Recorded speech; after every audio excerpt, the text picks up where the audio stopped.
आज अतीक अहमद के पास जो दिल में, जो दिमाग में राज थे, किसके? भारतीय जनता पार्टी के लोगों के, वो आज उसके साथ चले गए। तो ये एक फायदा, अपने बेटे की हत्या के बाद कहीं वो ये सारे राज ना उगलते।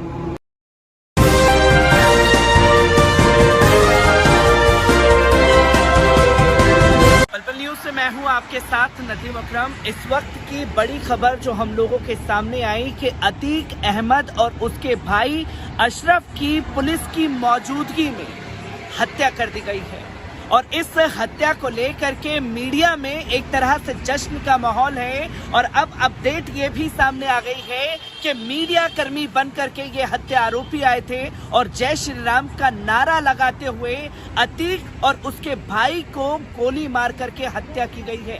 और इसी पूरे हत्याकांड पर हमारे साथ सुप्रीम कोर्ट के सीनियर एडवोकेट महमूद पराचा साहब इस वक्त रात के 1:30 बजे जुड़े हुए हैं। सर, किस तरीके से देखते हैं कि हत्या आरोपी जय श्री राम का नारा लगाते हुए हत्या करते हैं और 150 पुलिसकर्मी की मौजूदगी में यह हत्या कर दी जाती है? अब योगी जी ने असेंबली के पटल पे एक बात कही थी, मिट्टी में मिला दूंगा। तो प्राइमा फेसाई प्रथम दृष्टया तो यही नजर आएगा कि उन्होंने ये बात करने को कही थी और वो हो गई। लेकिन मैं इससे भी बड़ी बात एक कहना चाहता हूँ कि ये जो हत्याकांड है और ये 3 जो मौतें हुई, 3 सीरीज हुई हैं मौतों की। पहली जो उमेश पाल की, वहाँ पे गोलीबारी हुई, उसमें पुलिस की नाकामी, और अब के हालात से ये जाहिर भी हो रहा है, ये भी इशारा मिल रहा है कि पुलिस की इन्वॉल्वमेंट के साथ, बिकॉज जो उमेश पाल था वो भी एक प्रोटेक्टेड विटनेस था, उसको भी पुलिस की सुरक्षा थी। पुलिस की सुरक्षा में ढिलाई देके कौन ढिलाई देगा? खुद वो जो कि पुलिस के सुरक्षा कर्मी हैं, जो भ्रष्ट पुलिस के सुरक्षा कर्मी थे। आज तक उमेश पाल की हत्या करने में क्या पुलिस के जो अधिकारी थे, जो उसकी सुरक्षा की गारंटी देने के लिए अधिकारी तैनात थे, उनके रोल की कोई जानकारी प्राप्त नहीं हुई। उस पर लिपापोती की जा रही है।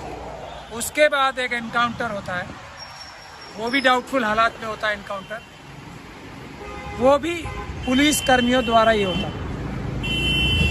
यहाँ भी पुलिस की शामिल होने की पूरी, यहाँ तो पूरे डायरेक्ट ही है। उसके बाद जो ये तीसरा हत्याकांड होता है, ये भी पुलिस की मौजूदगी में, पुलिस की प्रोटेक्शन में आके ही गोली मारी जाती है। ठीक है, तो ये तीनों ही हत्याकांड जो है, एक तरह से हत्याकांड ही है या मृत्युकांड कह लें इन्हें, ये कनेक्टेड है आपस में। इसमें जो मुझे खबरें आ रही हैं और इस पर इन्वेस्टिगेशन होनी चाहिए कि ये बीजेपी के, भारतीय जनता पार्टी के उत्तर प्रदेश के जो चीफ मिनिस्टर हैं, वो एक लॉबी है बीजेपी की। एक दूसरी लॉबी है जिसमें कैबिनेट मिनिस्टर हैं दिल्ली में बैठे हुए भारतीय जनता पार्टी के, और 1-2 मंत्री हैं उत्तर प्रदेश के। ये 2 लॉबियां हैं, उनकी आपसी रंजिश और वर्चस्व की, और वर्चस्व भी जो माफिया के जरिए पैसा उगाया जाता है सरकारों द्वारा, उस वर्चस्व की लड़ाई में, वर्चस्व की लड़ाई में ये तीनों मृत्युकांड हुए हैं। तो ये दोनों फैमिलियां अब जो पिक्चर निकल के आ रही है, ये विक्टिम है इसके। कांटे से कांटे निकालने का आपने एक रास्ता सुना होगा ना, और दहशत फैलाने का। तो अब अतीक अहमद के दिल में क्या राज थे, कौन कौन भारतीय जनता पार्टी का उनके साथ टच में था, ये बहुत महत्वपूर्ण बात है। अब भी अगर इस बात को उनकी फैमिली छुपाएगी तो इससे उनको और ज़्यादा नुकसान होगा। अब ये समय आ गया है कि ये बताया जाए उनकी फैमिली द्वारा कि कौन वो केंद्रीय मंत्री है जिसकी बदौलत, जिसके फ़ोन से या जिसके इन्फ्लुएंस से कोई बहुत बड़ा नेता ये गांधीनगर जेल में, जिस जेल में, गुजरात की जेल में वो थे, कौन मिला था जाके, इसकी इन्वेस्टिगेशन होनी चाहिए। कोई एक बहुत बड़े नेता, उसके बाद उन्होंने वो पार्टी ज्वाइन की, इसकी इन्वेस्टिगेशन ज़रूरी है। कौन सा वो केंद्रीय मंत्री था जिसने इन्फ्लुएंस लगा के वो जेल में मीटिंग कराई। उसके बाद अतीक अहमद ने एक पॉलिटिकल पार्टी ज्वाइन की। इसकी इन्वेस्टिगेशन होनी चाहिए। ये तार जो है हत्याकांड के, ये जो 3 हत्याकांड हुए हैं, ये तार जाके तभी खुलेंगे जब योगी जी का इसमें रोल इन्वेस्टिगेट किया जाए और जो केंद्र में मंत्री बैठे हैं उनका रोल इन्वेस्टिगेट किया जाए, जो बीजेपी के मंत्री प्रदेश में बैठे हैं उनका। और एक बात तो कम से कम साफ हो गई, हम क्रिमिनल लॉ करते हैं जब, तो कोई व्यक्ति आखिरी बार अगर किसी को धमकी देता हुआ मिलता है तो सबसे पहले मुकदमा उस पर दर्ज होता है। इस केस में तो योगी जी ने मिट्टी में मिलाने की धमकी दी थी और उसके बाद कोई और नारा नहीं, राम राम का नारा नहीं, जय श्री राम का नारा नहीं, जय श्री राम का नारा। वो कौन सा संगठन लगाता है, किस समय लगाता है, इसके उदाहरण आपको दसियों मिल जाएंगे। राम राम हम लोग बचपन से ही, मैं तो मेरे बचपन के समस्त मित्र आपस में राम राम के अभिवादन से ही एक दूसरे का अभिवादन करते हैं। तो राम राम का नारा नहीं है ये, सिया राम का, जय सिया राम का भी नारा नहीं है, जय श्री राम का नारा है। वो कब कब लगता है और कौन कौन से संगठन वो नारा लगाते हैं, उनका रोल भी, और योगी जी ने जो कहा था मिट्टी में मिला देंगे, ये दोनों आपस में इतने बड़े सबूत हैं, इसकी इन्वेस्टिगेशन होनी चाहिए। क्योंकि सर इन्वेस्टिगेशन की बात तो इस तरफ की जा रही है, पर यहाँ ये भी देखा जा रहा है कि सुप्रीम कोर्ट में परिवार वालों की तरफ से पहले ही ये कहा गया था, PIL डाली गई थी कि अतीक का एनकाउंटर हो सकता है या उसकी हत्या की जा सकती है। सुप्रीम कोर्ट ने ये एंटरटेन करने से पूरी तरीके से मना कर दिया। आज रिजल्ट सामने, और आप कई बार रिपोर्ट में कह चुके हैं कि क्रिमिनल मीडिया, आज वो क्रिमिनल मीडिया सामने आ गया खुल करके, जहां मीडिया के बंधु बन करके वो लोग अतीक और अशरफ के पास तक पहुंच गए। क्या लूप पॉइंट है कि पुलिस को इसकी जानकारी तक नहीं थी? देखिए, इसीलिए तो मैं कह रहा हूँ पुलिस को जानकारी नहीं थी, ये इशू ही नहीं है।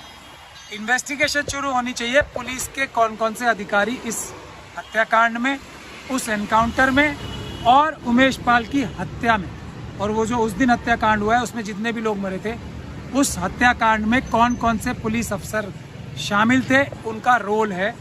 सिर्फ सुरक्षा में ढिलाई देने का नहीं, क्या वो साजिश में भी शामिल थे इन तीनों मृत्यु कांडों में, इसकी इन्वेस्टिगेशन की आवश्यकता है।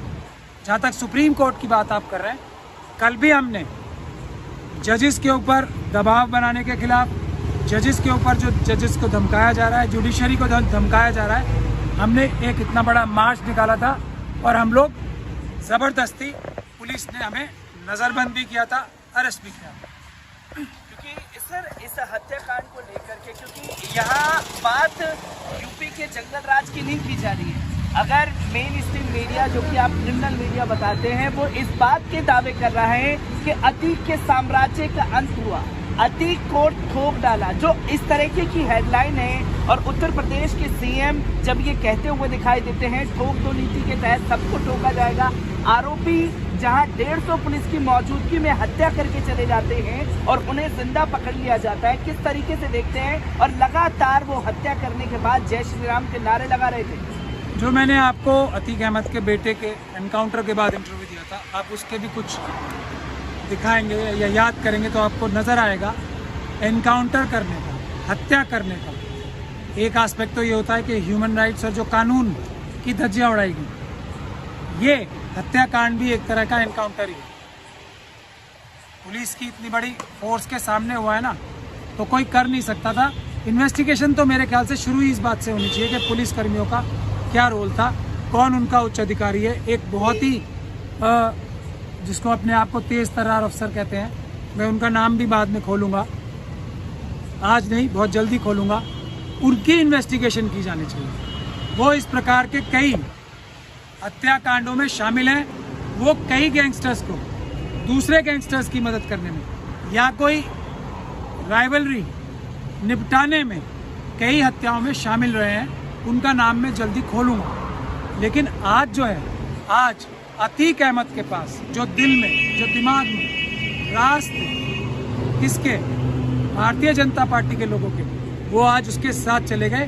तो ये एक फ़ायदा, अपने बेटे की हत्या के बाद कहीं वो ये सारे राज ना उगलते, इस एंगल की भी इन्वेस्टिगेशन होनी चाहिए, यही न्यायपूर्ण बात है। क्योंकि लास्ट में जब गोली चलाई गई तो एक नाम उसके भाई अशरफ की जुबान पर था गुड्डू मुस्लिम, और जैसे ही गुड्डू मुस्लिम का नाम लिया गया तुरंत गोलियां की बौछार करना शुरू कर दी गई।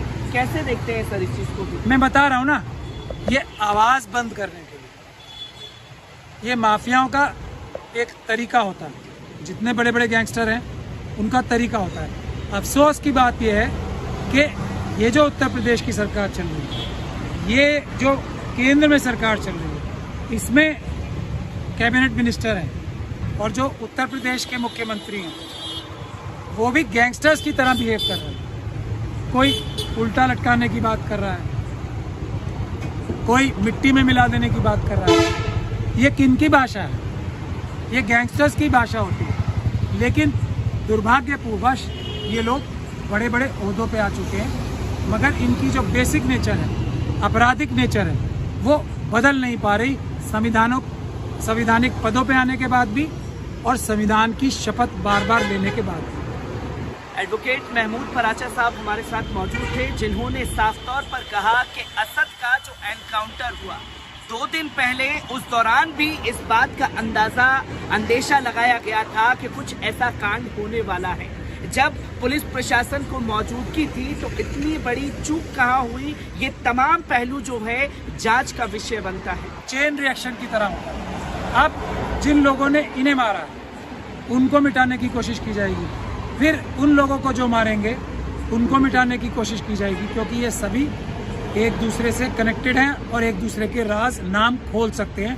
तो एक चेन रिएक्शन है, जिसमें मैं समझता हूँ हमारे जजेस को, न्यायिक व्यवस्था को बीच में इंटरफेयर करना चाहिए और इसके ऊपर सख्त से सख्त कानूनी कार्रवाई कोर्टों को, या तो इलाहाबाद हाई कोर्ट को या सुप्रीम कोर्ट को स्वयं इस पर संज्ञान लेना चाहिए। मैं एक आखिरी सवाल सर आपसे लेना चाहूँगा। संज्ञान तो लेना चाहिए, तमाम तस्वीरें सामने आ रही हैं, पर यहाँ जांच का विषय ये बन जाता है कि जिस तरीके से ये हत्या हुई है, जो लोग जश्न का माहौल बना रहे हैं, जश्न की सेलिब्रेशन के तौर पर इसे देख रहे हैं, क्या वो जिम्मेदार नहीं है इन सब चीज़ों की?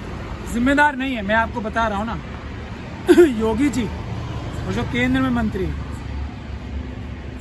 उनके टच में ये कितने, जो ये मैंने क्रिमिनल लीडर बोलता हूँ ना, उनकी भी जो फ़ोन कॉल, जो CDR, किस किस के फ़ोन का आदान प्रदान हुआ है, कितने बजे हुआ है, किस किस अधिकारी से हुआ है उनका फ़ोन कॉल का आदान प्रदान, ये सभी लोग इस साजिश का हिस्सा हैं।